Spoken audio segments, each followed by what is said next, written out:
Pois é, caraca, tem tanta coisa pra muita saber coisa, que eu me sinto até meio esmagado. Olha É essa daqui. Ó. importante não confundir antissionismo com antissemitismo, né? O problema não são os judeus em si, mas é essa formação do Greater Israel a qualquer custo, inclusive a custo de vidas, muitas delas palestinas, né? Na opinião de vocês, além do acordo de Oslo, que vem sendo desrespeitado repetidamente pelo primeiro-ministro, qual seria uma nova esperança para a paz na região?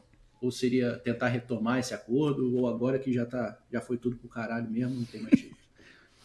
O que tu acha? Já foi tudo pro caralho mesmo, não tem mais jeito? Já foi, cara. Já foi porque... Pô, mas meio que a gente tá a noite inteira falando que, putz, tudo tem um método, tem um porquê de estar acontecendo. Pode ser que o mercado financeiro... Eu acho que se não acontecer...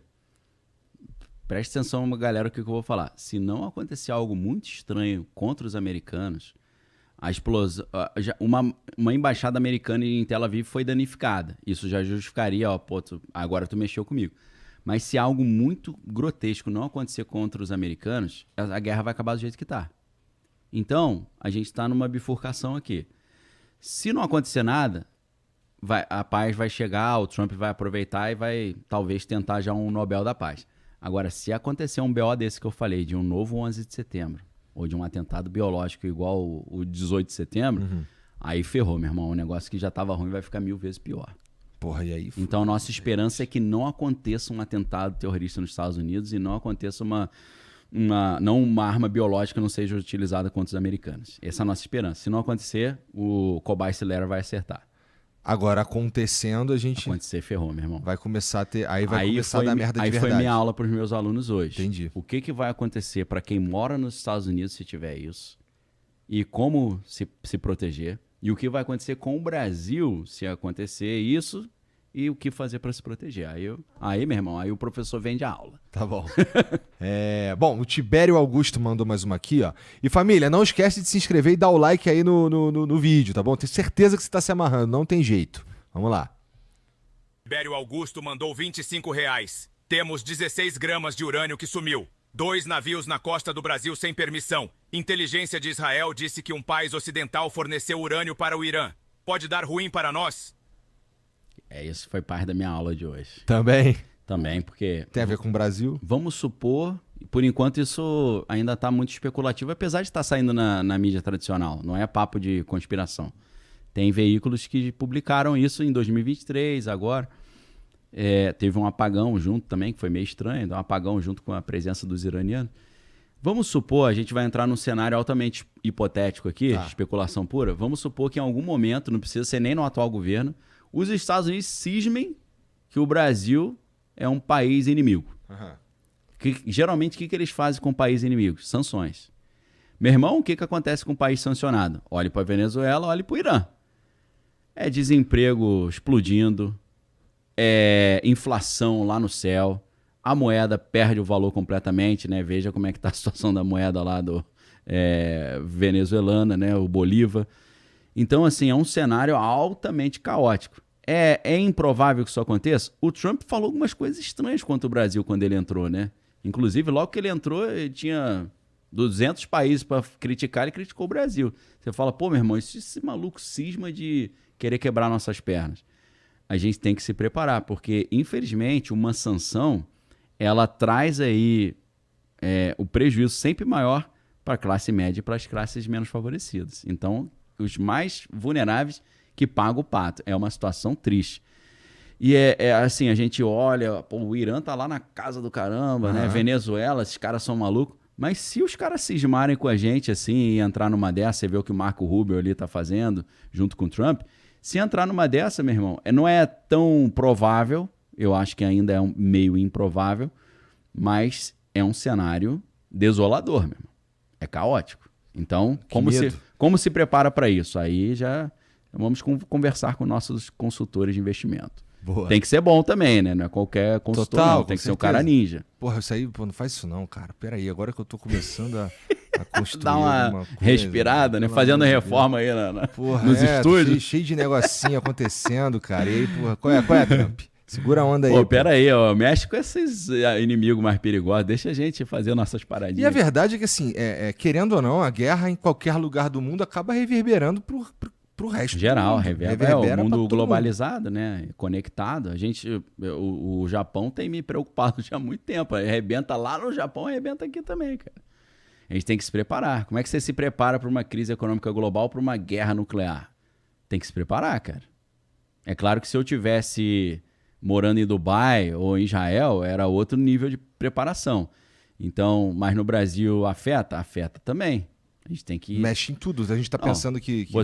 Você vê, uma guerra nuclear vai gerar um inverno nuclear. Ah, pô, mas no Brasil é clima tropical e tal. Meu irmão, arrebenta também, cara.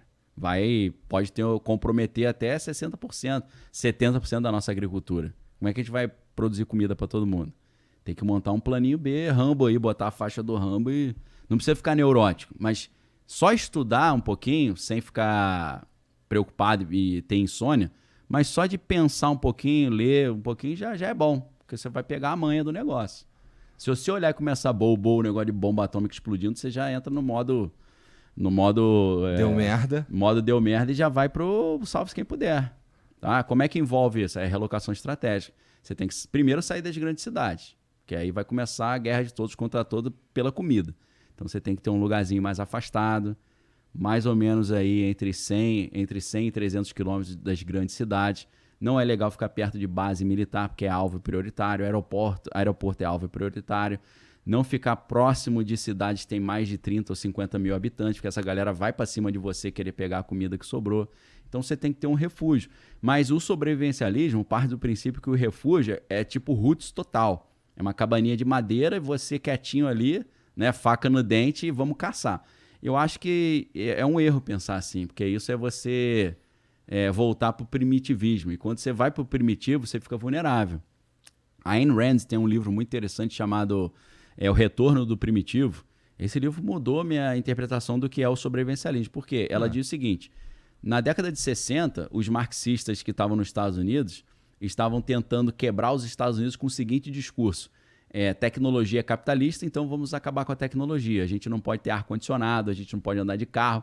Só que aí qual é o argumento que ela dá? Uma nação moderna, ela pode se desindustrializar, tranquilo, sem problema. Só que se a nação que continua industrializada se cismar contigo, ela te arrebenta fácil. Sim, pô. Fácil, você vai tacar pedra, o cara tá vindo com drone.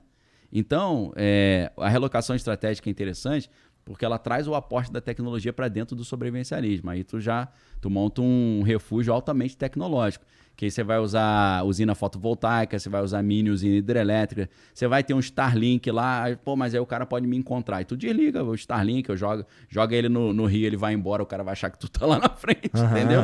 Tem uma série de estratégias legais, pô. Tem os caras, o Mark Zuckerberg lá, famosamente construindo um bunker, né? Claro. Você tem o William Sutskever, que é o cofundador da OpenAI, que criou o ChatGPT. A gente só fala de Sam Altman, né? Mas o grande gênio da OpenAI era esse cara, Ilya. Ele saiu da empresa, acho que em 2024, e recentemente saiu uma matéria sobre ele no New York Post, que um dos participantes de uma reunião do conselho lá da OpenAI, ele disse que o Ilya falou assim, antes da gente lançar a inteligência artificial geral, a AGI, a gente vai entrar no bunker. Aí o maluco, como assim, bunker? Ele falou, é bunker, a gente tá construindo bunker porque se a inteligência artificial der uma louca e vier pra cima, a gente já tá escondido. Aí o cara falou, mas como assim? Não tô entendendo. Ele falou, meu irmão, é de graça, tá aberto pra vocês, pra todo mundo aqui. Quiser entrar, entra, não quiser entrar, não entra, pô. Mandou essa. E aí ele falou, nós vamos fazer isso para nos proteger em inglês é rapture, né? Rapture é arrebatamento. Eu falei, meu irmão, o cara tá usando parada bíblica pra falar de bunker. Aí você começa a ver que o Peter Thiel, que é aquele famoso, cara, ele fala sobre Apocalipse 24 horas por dia, sobre o anticristo, ele cita versículo bíblico de cabeça. O cara tá ligadaço nessas paradas. Parece que essa galera meio que tá entendendo que o Apocalipse vai rolar de uma forma ou de outra, seja com um apocalipse espiritual ou com a Terceira Guerra Mundial mesmo. E eles estão construindo os bunkers, cara. Não só os bunkers, eles estão construindo as naves para sair fora se der zebra. O objetivo da SpaceX de ir para Marte é esse, né? E não é só o Elon Musk. A gente tem o Richard Branson, que é da Virgin. Ele tem aeronaves também, naves. E o Jeff Bezos também, com a Blue Origin. Então, esses caras... vamos dar um passeio aí, me dá uma grana que eu te levo para dar um rolé Não, eles estão montando o plano C, plano B é o bunker, né? Até combinou, né? Com a letra B, né? O C Vazar. é tipo, cagou geral, né? O C já era, deu M, vambora. Pois é, nem o bunker vai resolver. É. Mas esse projeto da Virgin aí não tá mais devagarzinho?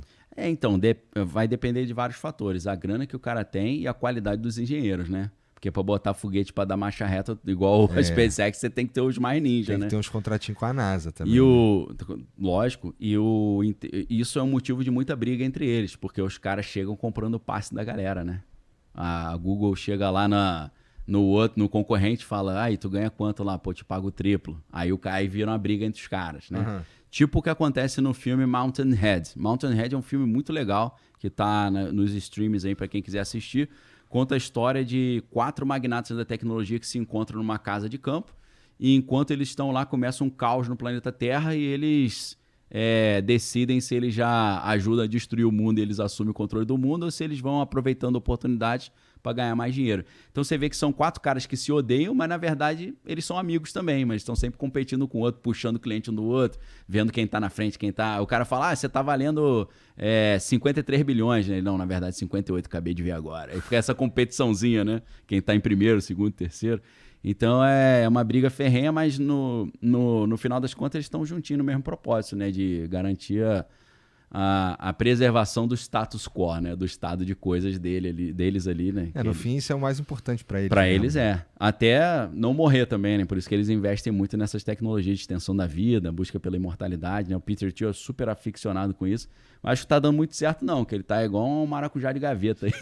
Tem aquele outro cara que eu não lembro o nome dele, que ele tá investindo pra caramba numas paradas pra ele se manter jovem. Sim, que ele pega o sangue do filho, né? Uns bagulho assim. Toma umas vitaminas. É muito doido, porque assim, ele gasta muito tempo da vida dele tentando se manter jovem pra viver mais, mas qual a graça disso se ele não tá vivendo agora também? É meio estranho. Acho que ele tá achando que ele vai chegar num ponto que ele não envelhece mais, aí valeu a pena, porque, né, vou correr em busca do tempo perdido. Bom, boa o sorte. cara tá igual um vampiro, igual um defunto, né? Tá esquisitão, Tá meio... Não tá normal, não. Igual um vampiro. Tá precisando pegar um bronze, né? É o cara bom tá jeito brancão, de mano. escrever, cara.